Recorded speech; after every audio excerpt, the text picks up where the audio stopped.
Hi everybody, it's Doreen, or Do 4x4, and I'm back today with a new series that I'm starting, and it's a short one.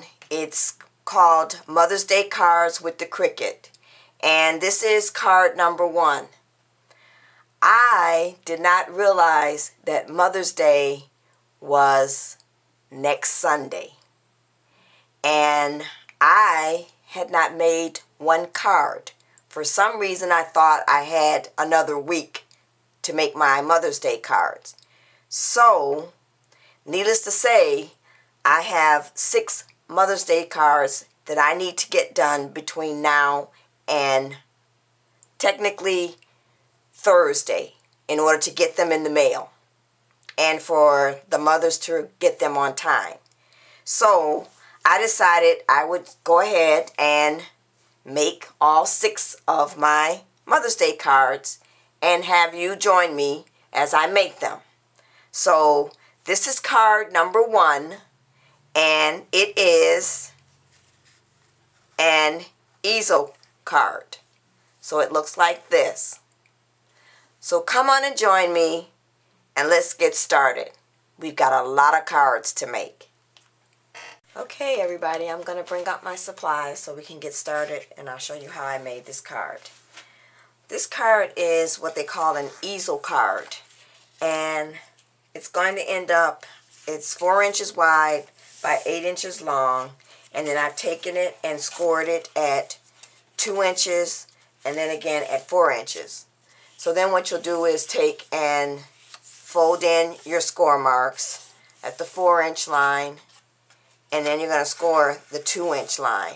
So your card ends up being like this. Or it sits up like this. Like so. So then the next thing I want to do is I want to go ahead and add my ribbon onto my top layer.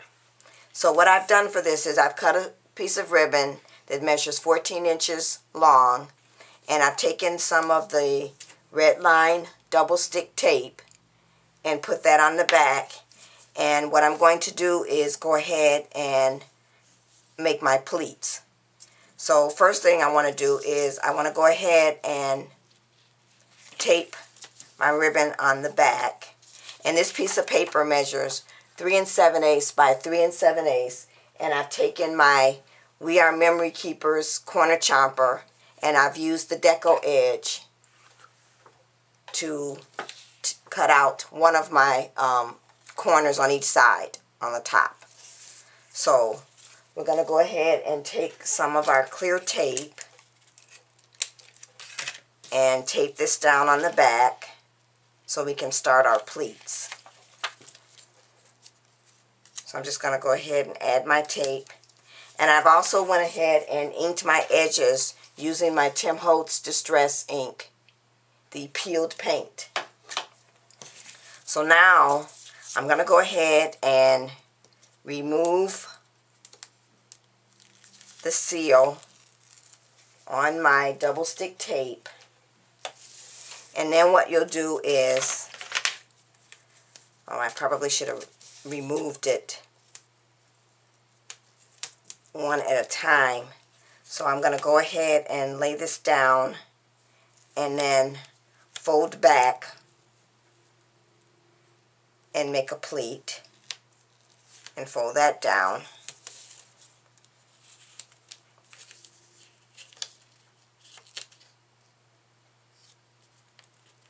And what you're doing is you're trying to get the pleats to fold back on themselves. So this tape is very, very sticky. So you have to be careful how you do this. So I'm going to go ahead and do this, and then I'll be back. Okay, so now that I've gotten my ribbon pleated and all the way down on my cardstock, I'm going to go ahead and add this. Or actually, before I add it, I want to go ahead and add my flowers. Now, the flowers I got from the Botanical Cartridge, and it looks like this. And so there is no handbook with this. just folds out like so, and then you have your flowers and layers on the other side.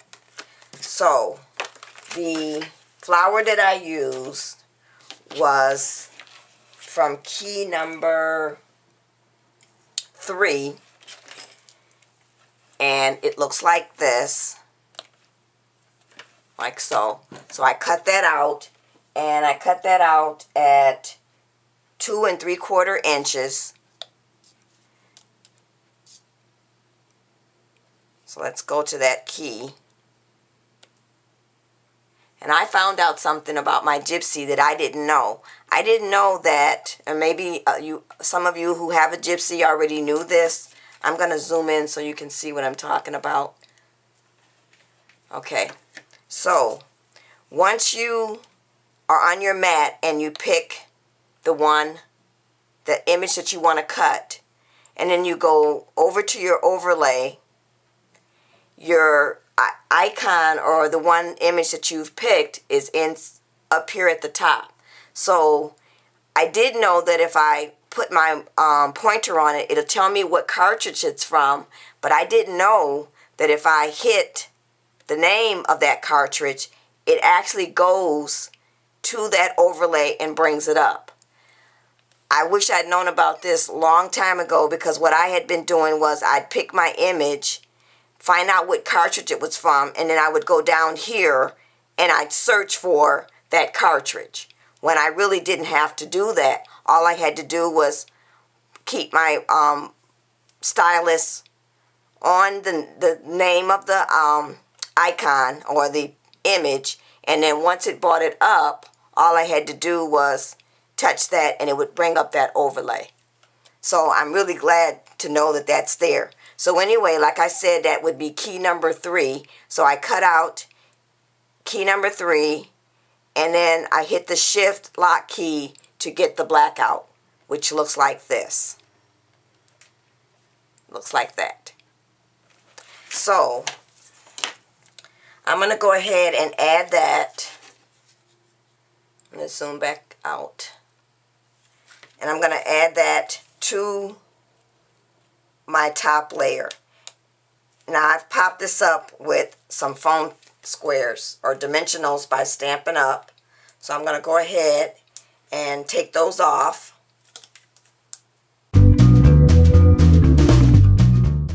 So now I have them all off, and I'm just going to go ahead and lay this down right here.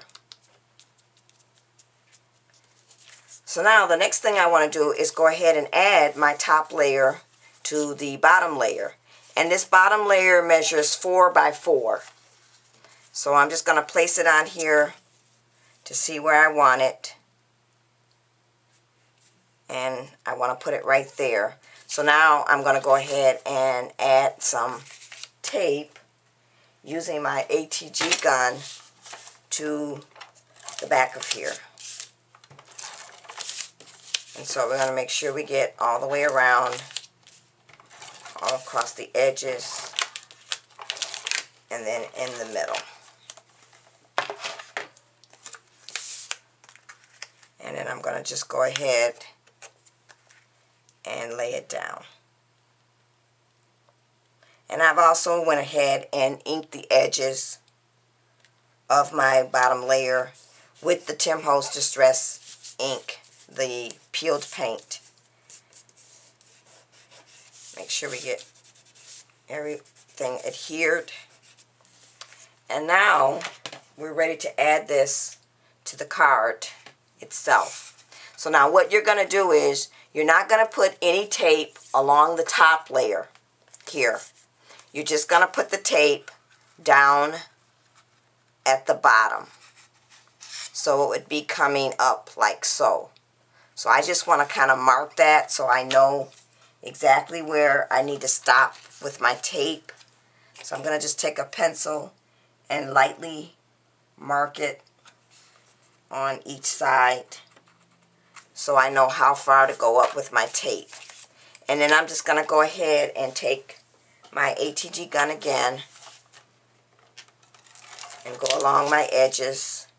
And remember, I'm going to stop just a little bit before where I have that light mark that I made.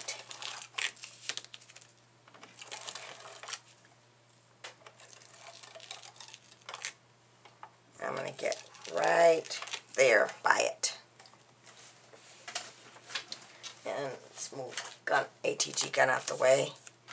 And I'm going to bring my card back. And I'm just going to make sure that I line this up and get my edges as even as I can, and then hold it down and just run my hand along there.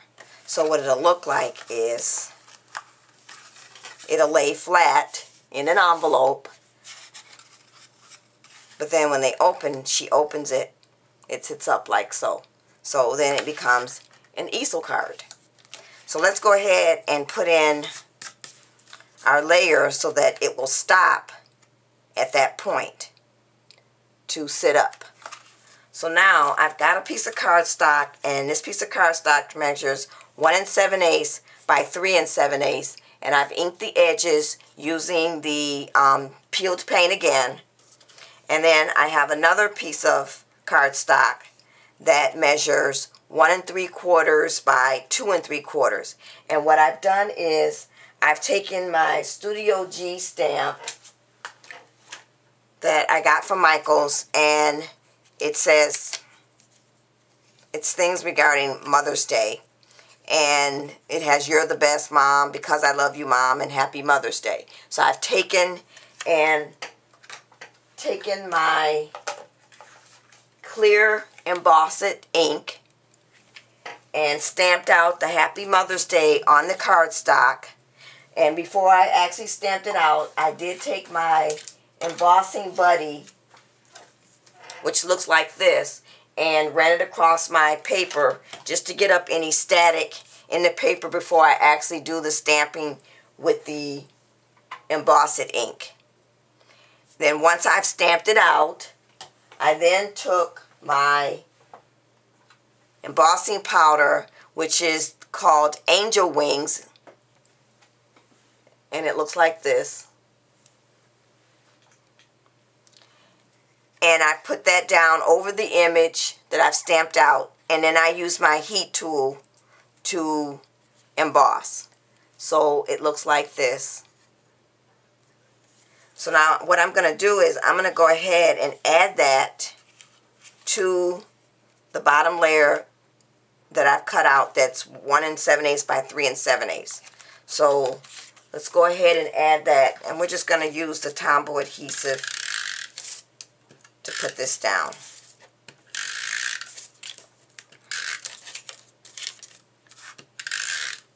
And I've taken to writing my measurements on the back. I think I've said that on previous videos, because with me having to make 6 cards for Mother's Day, I can't remember all the measurements that I've done, so I've been writing it on the back of the cards, or back of my layers.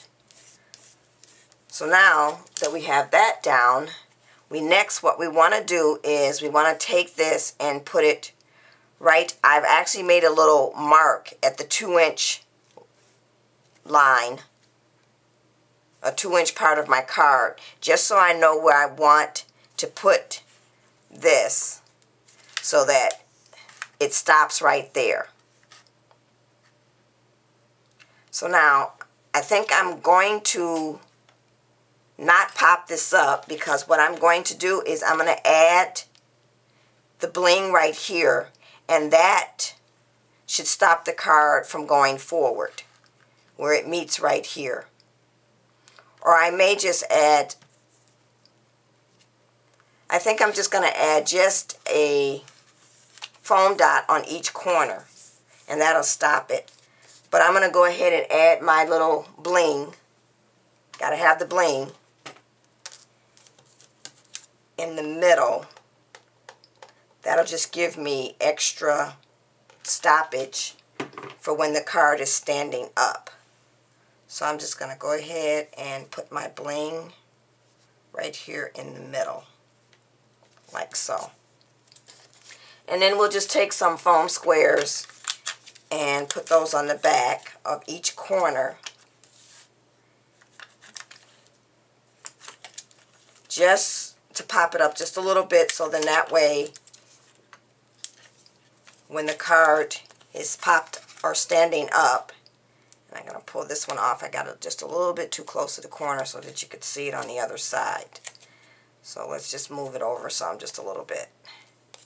Same thing on this side. Just a little too close to the edge. So now if we test it out, we put it up here, it should stop it when she opens it up. So let's go ahead and remove the foam tape. And now we can go ahead and add this to the card, and I'm going to put it right at that line or that mark that I made earlier and put it right there. So now when she opens the card, it'll be flat like this, and then when she stands it up, it stops. So it looks like this. I'm going to turn it up so you can see it. So that's it. That's card number 1 of my Cricut cards for Mother's Day. Thanks for watching, everybody.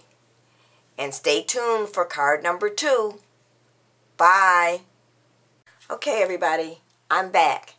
And after I looked at this card, I thought, it needs something. It's missing some kind of wow, like bling, glitter, something. So I went back and I made this flower that looks like this. And I got the idea from Kathy from Paper Phenomenon.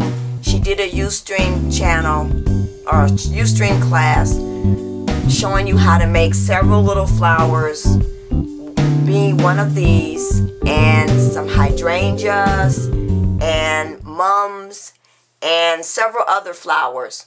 I'll put a link to her Ustream class down at the bottom in the description bar, or I may put it in the video itself. But she actually gives you the cut file to go ahead and create these if you're using your Gypsy. So I'm not going to go through how to put the flower together, because as I said before, you can go to her Ustream channel. I believe she should get credit for everything that she's done, and she's given away a lot of cut files for some of her classes. So you should really check her out. We're known as the Pita Babes. You'll find you'll have a lot of fun watching her classes. But what I did do was I cut this out in just some regular cream color cardstock, and then I inked the edges with the peeled paint, and then once I put the flower together, I went back and I sprayed it with this super quick grip spray adhesive, and then I took some of my Stampin' Up! Dazzling Diamonds and glitter and put that on top. So now what I'm going to do is go ahead and add this using my glue gun